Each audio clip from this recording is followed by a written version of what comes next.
northern Calhoun County, leaving widespread damage right there on the Jacksonville State University campus. 6 tornadoes, hailstones up to 3 inches affected the northern areas of central Alabama, and this happened on March 19th. It was a particularly dangerous situation, one of those rare PDS tornado watches that was issued across our area. This occurred, of course, as we had the moist south flow. We had all that instability in place. Warm surface temperatures and colder air aloft resulted in a very unstable setup that day. The largest tornado of that evening was the EF3 that will go on to affect the entire campus of Jacksonville State University. Several buildings sustained major damage, including the Merrill building, apartments across campus. Thankfully, there were no fatalities with this storm system. There were 4 injuries, and I remember driving up to that campus right after that tornado. I was in the First Alert Storm Tracker, and there were some students on campus, but it was spring break. But when you think about it, it's just incredible, all the major institutions across this state that have been so close to these events. And obviously JSU had a direct strike that day, but you think about the Beauregard tornado, how close that was to Auburn University, the 2011 tornado, how close that was to the University of Alabama and also UAB. But we've seen some big-time storms so close to, well, several locations here across Alabama. And as we continue to talk about the first day of spring, it's also important to note what that means in terms of the Earth's tilt and how that affects how much sunlight we directly receive as we head into the summer months. But to break it all down for you right now, we go to meteorologist Matt Daniel. Well, tonight we officially can say happy spring. The vernal equinox occurs at 10:06, so technically most of today was winter, felt like it. So we'll just forget this cold weather happened. We're moving forward. Of course, tomorrow morning will still feel like winter. But just to give you an idea, we like to call it meteorological spring when it comes to the months. So March, April, and May technically was how we as meteorologists look at spring. However, of course, when you're looking at the planets and all that, astronomical spring, it's based off a lot. The Earth's rotation, and of course the Earth's tilt, and the sun's alignment over the equator. So spring arrives tonight. So it's all about the tilt. That's what creates those seasons. And so the Earth's tilted about 23.5 degrees. If it wasn't tilted, we wouldn't have seasons. It'd be the same season all year long, and it'd be kind of weird. So the tilt gives us the seasons, and of course the Earth moves all the way around the sun. It takes 1 full year, and as you learned about the leap year, 365.25 days technically. So what happens is, when depending on where that Earth's tilted, you're going to get more direct rays from the sun, and that will warm you up, or if you have less rays, a little bit cooler. So notice in the winter months, the northern hemisphere is a little tilted farther away from the sun. So in the northern hemisphere, it's winter time, while it's summertime in the southern hemisphere. And then when you meet in the middle with autumn and of course spring, we're sort of getting equal amounts of daylight, and that's how the vernal equinox works.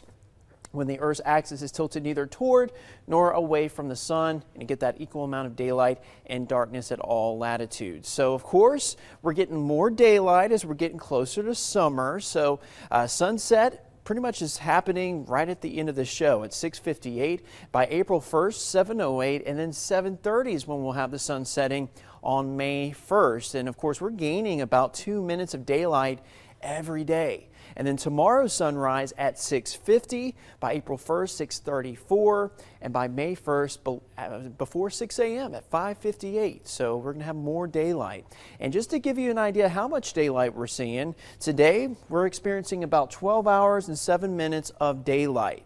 By April 1st, 12 hours and 34 minutes of daylight. We're going to have 13 and a half hours of daylight by May 1st, and over 14 hours of daylight as we enter June. And then of course summer happens June 20th, and that's usually we'll have our longest amount of daylight with 14 hours and 22 minutes. And then as we get past summer, that's when the days become shorter. Notice by July 1st, not a big difference, but we subtract 2 more minutes of daylight going into July 1st. So if you love warm weather, we've got it for you. Happy first day of spring, although it won't quite feel like it tomorrow morning. All right, thanks a lot, Matt. And if you think spring is arriving early, you are correct. You remember the groundhog said, hey, early spring, right? Well, tonight is actually the earliest arrival of spring that we've had since 1896, 128 years. So, yeah, spring is arriving early. You know, typically it's around March 20th or 21st. So, yeah, but tomorrow, cold in the morning, we will enjoy some warmer temperatures. And, of course, with the arrival of spring, we've got the spring allergies, right? Check out our pollen forecast, and that tree pollen, it's reached a new level this week. If you've stepped outside, you notice on your car top, everything is just coated. And I mentioned this earlier.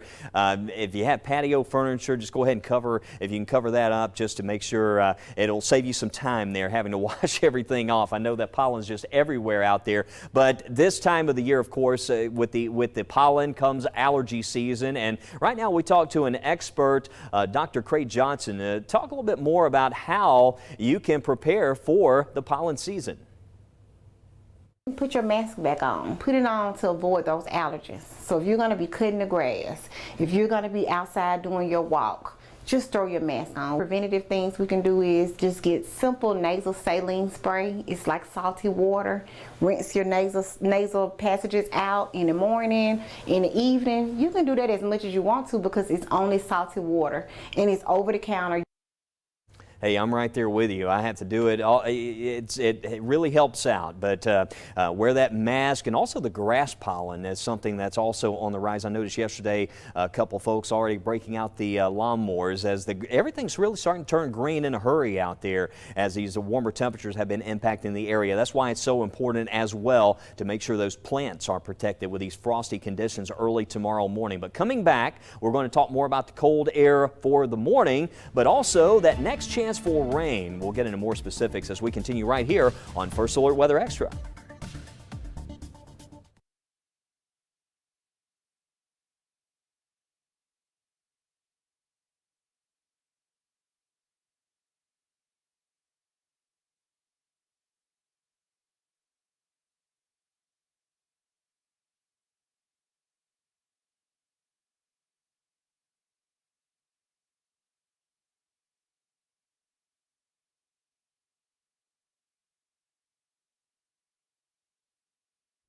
All right, time to get into some regional forecasts. I mentioned talking about that colder air on the way for tonight. Let's start out with a look at T-Town here, and you can see in Tuscaloosa, we're going to drop into the mid-30s. Northport showing 37, Vance, Foster, Samantha around 36 in the morning.